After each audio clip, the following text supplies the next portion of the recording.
My name is Angharad Evans. I work at RedR UK. I've been with RedR since January of last year. My role is quite multifaceted, but one of the main things that I do is working to ensure that people who are in the humanitarian sector have got access to quality learning opportunities that helps them to grow as a professional and helps them be more effective in their role when they're delivering humanitarian response.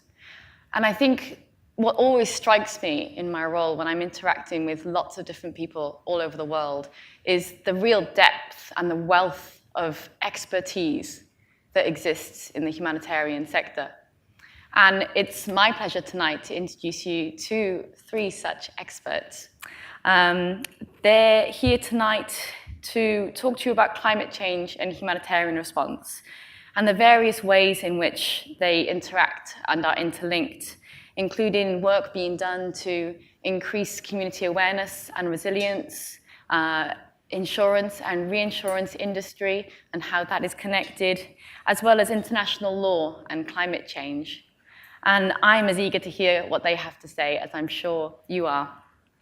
So let me introduce you to our first speaker. This is Francesca O'Hanlon. She is previously a wash engineer in Mexico, India, South Sudan, and the Central African Republic. Francesca is currently carrying out her PhD at Cambridge, focusing on how improved access to water enables communities in developing countries to become more resilient to climate change. And she's recently returned from Uganda, and I think she'll have some interesting stories to share with us from that trip. So without further ado, please join me in welcoming Francesca. Thank you very much. Okay, I think what I'm going to do to kick things off is just tell you some of the stories from on the ground from my experience working with MSF, which some of you might have heard of as a medical charity, Doctors Without Borders, and talk really about how I started to understand the impact that climate change was having on people in the really vulnerable region of the world, which is sub-Saharan Africa. So in 2015, I spent a year working in South Sudan. And my job was to provide water and build lots of latrines, only one of which ever fell down, in the hospitals that MSF would set up. So they'd work with really vulnerable populations. And the place I spent the longest amount of time was a place called Lankian.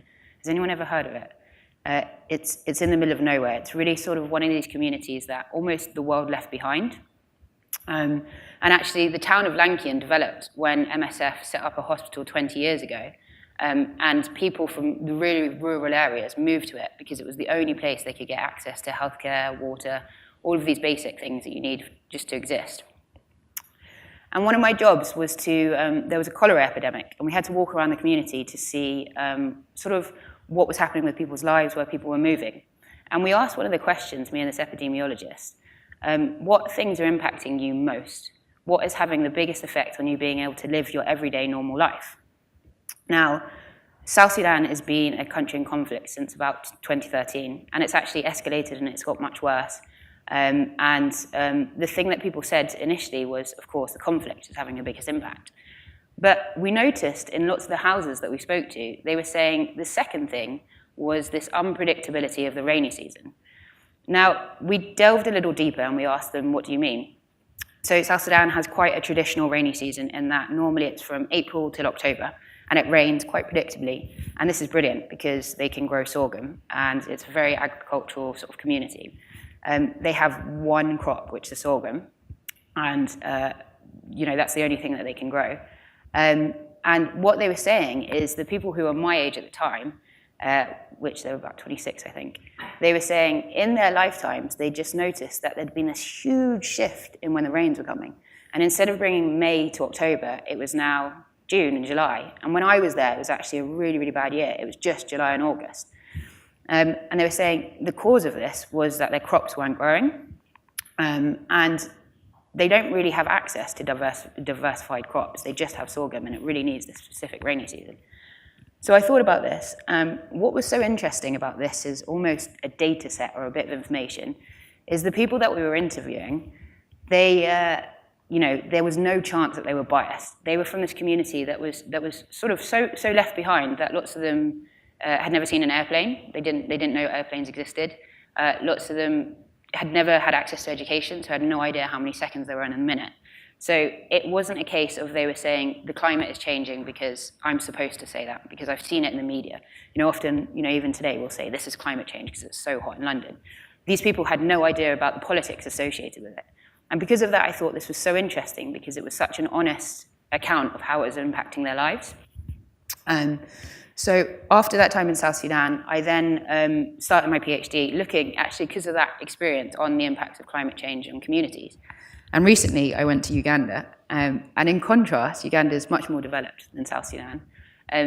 One of the interviews I carried out, someone said to me, when I said, do you think the climate has been changing? Can you tell me how? And he said, yes. He worked for a local NGO. And I said, why do you think the climate's been changing? And he said, well, if I tell you that the World Bank's more likely to fund our projects.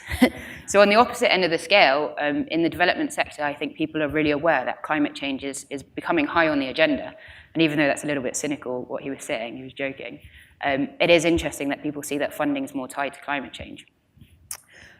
So what I was looking at in Uganda, which is quite interesting compared to South Sudan, is in South Sudan, in terms of access to water, which is probably one of the ways that climate change will impact the world in the biggest way in the next 20, 25 years.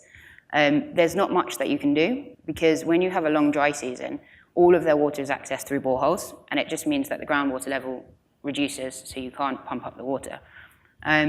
Whereas in Uganda, they have a completely different climate, even though it's only a few hundred miles south. And what they have is they have this fantastic sort of 2 rainy seasons. The reason that's so good is because you can do something called rainwater harvesting, which is the simplest form of water collection, just catching it on your rooftop, and we've been doing it for thousands and thousands of years. But the 2 rainy seasons are very good because you don't have to have such a large amount of storage. So this is something I'm working with, sort of implementing in the area and looking at. But another thing I looked at in Uganda was actually what is the impact on climate change on people's socio-economic conditions.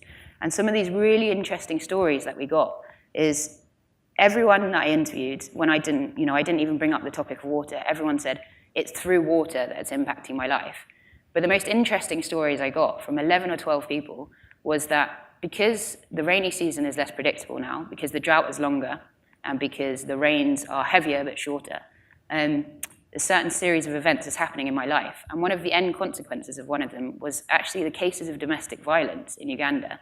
Lots of the interviewees were saying their husbands or their partners were more likely to hit them, and lots of the men were saying they would get more frustrated when the rainy season was less predictable. And so I tried to track back what was the story in between domestic violence and climate change to see how are they related. And lots of people were saying, well, the climate changes, and it's not so much climate change, it's climate unpredictability. So the climate's unpredictable because we've planned for a 3-month dry season, and we've got our crops that specifically exist for a 3-month dry season. But then the dry season is 5 months, and so the crop dies.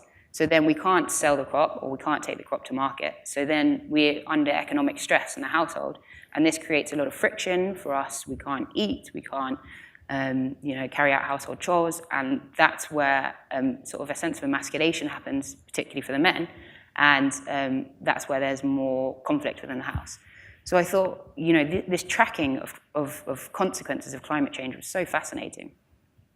I think it's really important. I've used the term climate change a lot. It's not just about climate change, it's about people's interaction with climate, I think, when you talk about it in terms of the humanitarian sector. But the change aspect that's really, really detrimental to these rural areas in sub-Saharan Africa is the lack of predictability. And it's particularly because the way that lots of communities in the rural areas there understand the climate is through sort of indigenous information systems, which are really, I don't know how scientific they are, but in some cases they're really, really accurate. The elder people in the village will say, I don't know what source one was saying, the butterflies are out earlier, it means that the drought's going to be 2 months long. And this is passed on from generation to generation for thousands of years. And in lots of cases, it is a fairly good indication of how long the drought's going to be. But because this change has happened in the last 20 years, quite dramatically in the region, these information systems are no longer accurate. And that's what's throwing people off, is they don't have the ability to prepare for these unexpected sort of climatic systems. So I think just generally as a region, sub-Saharan Africa is being quite unfortunate because it's the lowest contributor to CO2 emissions by, I think 200-fold compared to everywhere else in the world. But it is really, really seeing the impacts of this sudden change that people just can't quite explain if they don't have the knowledge of sort of climate change science. And so I think the role of the humanitarian sector and the development sector is to help educate people on this word which is being thrown around so much, which is resilience.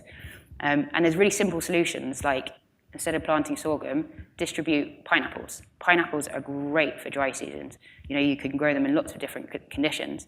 And just, this form of building community resilience to help people prepare for these unexpected events. In the big scale of things, this can contribute to people more likely being able to make a livelihood in the countries they live in and less likely to become socio-economic migrants or eventually climate migrants, which is something we may see in the next 15, 20 years.